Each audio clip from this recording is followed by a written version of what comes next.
Yo, you having a hard time creating buzz for your clothing brand? Let me try to help you out. Big Syph. Fat Man Scoop, Brooklyn Clan. What's up, y'all? This is Fat Man Scoop. And right now, you watching the Sensei, the number one, the king, my dude, Big Brando. He taught me, personally, me, Fat Man Scoop. All you gotta do is keep your mouth closed and your ears open. Listen to the man talk. That's knowledge personified right there, and I wouldn't trust nobody else but my dude, Big Brando. And I said it. Fat Man Scoop, Big Brando, let's go!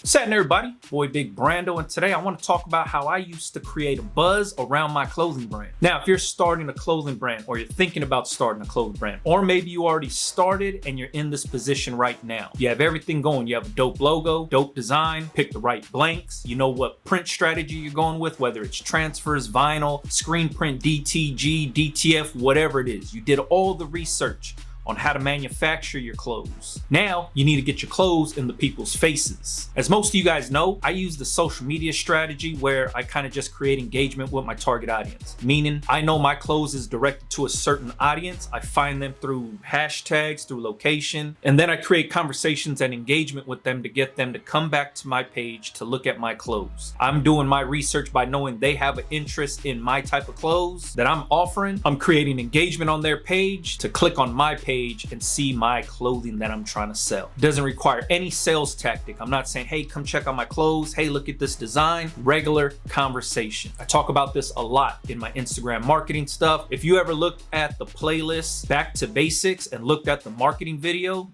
it lays this whole thing out. You'll see everything that I do for marketing. But I understand there's a lot of people that don't really know how to utilize social media that way. So let's talk about another free way of getting potential customers to look at your brand. Now, this is years ago, early 2000s. Me and one of my good homies, Bob the Barber, started a brand called SB Creeps. Now, the Creeps was just a funny name that we thought was funny. It has a funny inside joke meaning that doesn't mean anything to anybody else. So the name Creeps means nothing to nobody. We as the brand owners know this 100%. We know nobody knows what the hell Creeps means. We know nobody cares about the name Creeps, but we just want to sell our designs on t-shirts. So like I said, this is early 2000s. Me and the homie Bob had a hard drive full of random designs that we wanted to put on the t-shirts that didn't really fit into any real category or a certain audience. It was made for a lot of people, and this is what a lot of people fall into right here, is when they create stuff, they're creating for the world. At this time, we had a ton of different designs that was made for the world. There was some stuff for this group, there was some stuff for this group, there was some stuff for this group. We were all over the place, but we managed to figure out a way to get every group to look at our clothing. So we knew selling logo t-shirts was out. We knew nobody was coming just to buy our logo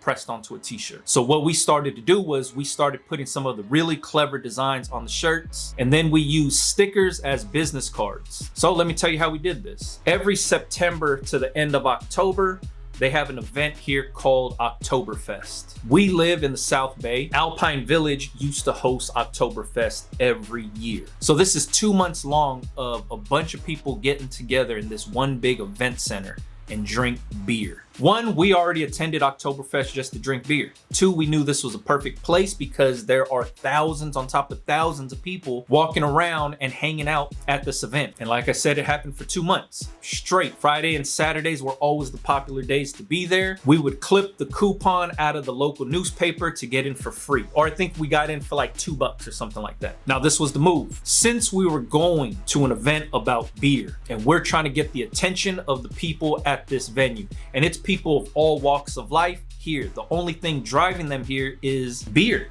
Basically, everybody just wanted to drink and get drunk. So I made a shirt that said, I love girls that love beer. And when I say that, everywhere I say love is the little heart, right? So it was a black t-shirt, white text with red hearts. So it said, I heart girls that heart beer. And like I said, at this time, this is early 2000s. Very basic text, very basic design, but the concept is what I'm really relaying on. It's the shock factor of somebody seeing that and say, hey, that's funny. Hey, that's a cool shirt. Or girls seeing the shirt and say, hey, can I take a picture with that? Because I love beer. I'm here drinking. These are the real world reactions that we needed to understand if a design was good or if a design was bad. On the flip side of this, anybody that laughed at the shirt, cheers our mug, asked about the shirt, we gave them our business card, which was a sticker that said sbcreeps.com, blah, blah, blah. had all of our information on there. And this is how we were promoting the brand. On top of that, everybody's walking around with beer mugs or Steins at Oktoberfest, and we were putting our stickers on everybody's Stein. So when people are taking pictures holding their Stein, SB Creeps is on there. And on top of that, we had a crazy logo made by the homie Raw Tunes, which was a little baby with a mustache that looked pretty creepy, and that was the logo for the longest time. So these stickers are floating around, they're on people's Steins. People are taking pictures of the shirt because the shirt's funny. There's guys that want to buy the shirt because they see the attention we're getting around the shirt, and they want girls to take pictures with them also. And there's a lot of people just cheersing and say, hey, that's a cool shirt, that's a cool shirt, blah, blah, blah. So this is us creating brand awareness for free just by creating a design that's gonna catch people's attention. This beer shirt has nothing to do with the Creeps brand. The Creeps brand is mainly about sneakers. We're making shirts that match sneakers, but we needed people to get familiar with who we were. So we drive them in with the popular shirt or the eye-catching shirt, and then utilize that FaceTime one-on-one time with them to give them the business card, to give them the sticker, to talk about the brand. This was us doing our research. So that shirt does good. Then the homie Bob Barber creates one that says, I love LA girls. And this one was in standard bada boom font, 2-color design done with vinyl. But this is where we leaned into LA sports teams colorways. So I believe the first one he did was a Laker colorway. It was a purple shirt with white and yellow print. It said, I love LA girls. And then it had cartoon hands throwing up the LA. And like I said, it was like white text, yellow heart with like a yellow stroke around everything. Bingo, we're going somewhere September and October to where there's a bunch of people that are huge fans of LA sports teams. Right here in the South Bay, it's in Torrance. Alpine Village is now closed. They don't do this no more. But you would have people out there in their USC jerseys, Laker jerseys, Dodger jerseys, Kings jerseys, UCLA jerseys. They were all out there. So we knew our target audience would be there. Once again, this has nothing to do with the brand. This is just catching people's attention. That was the main goal with doing this, was grabbing people's attention with eye-catching designs. And these designs weren't anything elaborate or anything crazy. It was very simple and dumbed down. But at the same exact time, we really relied on the people that were gonna be there. We were making stuff directly for them.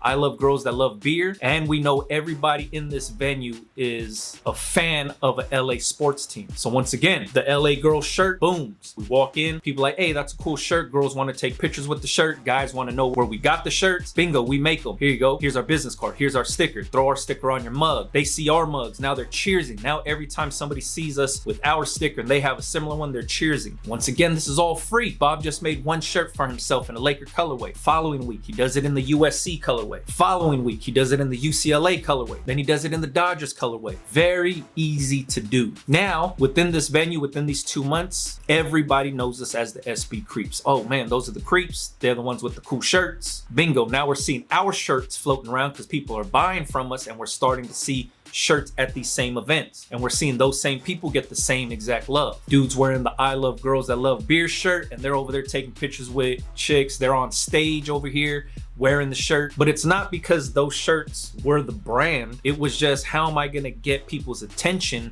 around my brand? So when they come to the site looking for the I love girls that love beer shirt, they also see every other t-shirt design that we have to offer. They're coming for that one shirt, and then if we're offering free shipping on 2 shirts, entices them to buy more. Or now they see the LA girl shirt and the beer shirt, now they're buying both of them. Like I said, these designs didn't define the brand. We were just providing designs for the audience. We needed something relatable to drive them to the site and see everything we have to offer. Once again, this isn't genius marketing. All this is just putting in the work. Understanding that our logo was dope, but our logo was not gonna be the driving sale. We needed to make designs that were gonna drive the sale for us. So if you're in this same boat now where you have a bunch of designs and you don't know who your target audience is, the way that I would drive that traffic is I would start making designs geared towards a certain audience just to drive them into the shop. That's the biggest thing, is you want them to click your link in your bio. If you're not doing this out in person, you want to make a design that's going to grab the attention of somebody else.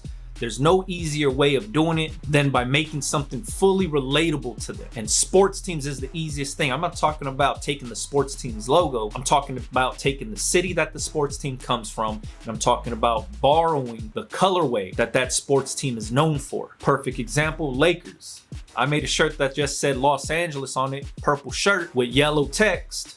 Easy call. They could wear that shirt to the Laker game. If they're a fan of the Lakers, they could wear that. Doesn't have to say Lakers, but the likeliness is there. Purple shirt, yellow writing. There's sports teams across this whole country. There's college teams across this whole country. Pick whatever's popular in your area and feed into that, because that's easy money right there. And even though that doesn't define your brand, that's gonna bring all the traffic to the brand. You're making something relatable. That's gonna tug on the heartstrings of the customer, because they're gonna be like, hey, you know what? I do like that team, and I do like the city, or I do like that design. It's gonna catch their attention. I'm a Steeler fan. I'm from Los Angeles, but I'm a Steeler fan. Anytime I see anything black and yellow, my eyes go to it. Whether it's shoes, clothes, hats, doesn't matter. If I'm walking in the mall, that's where my eyes go to, because I know that matches my Steeler hat. If I buy that shirt, if I buy those shoes, that matches my Steelers jersey. I know I could wear that black and yellow shirt on game day and rep the Steelers. You know what I mean? So if you're in this same boat and you want to learn how I do my social media marketing, go to the playlist that says Back to Basics and click on the marketing one. Or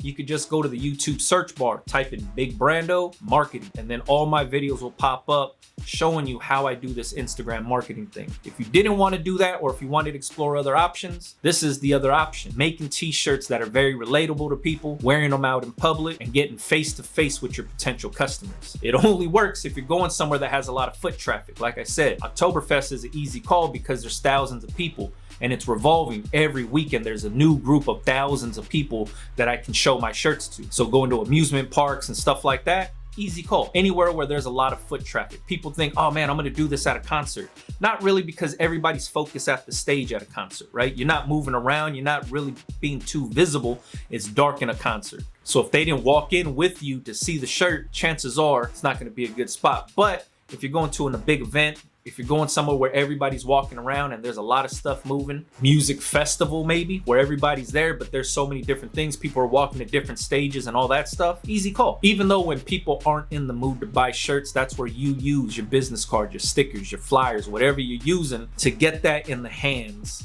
of potential customers. Now, this isn't the only way to do things. This is just one of my many strategies that I use, and it was very beneficial for myself.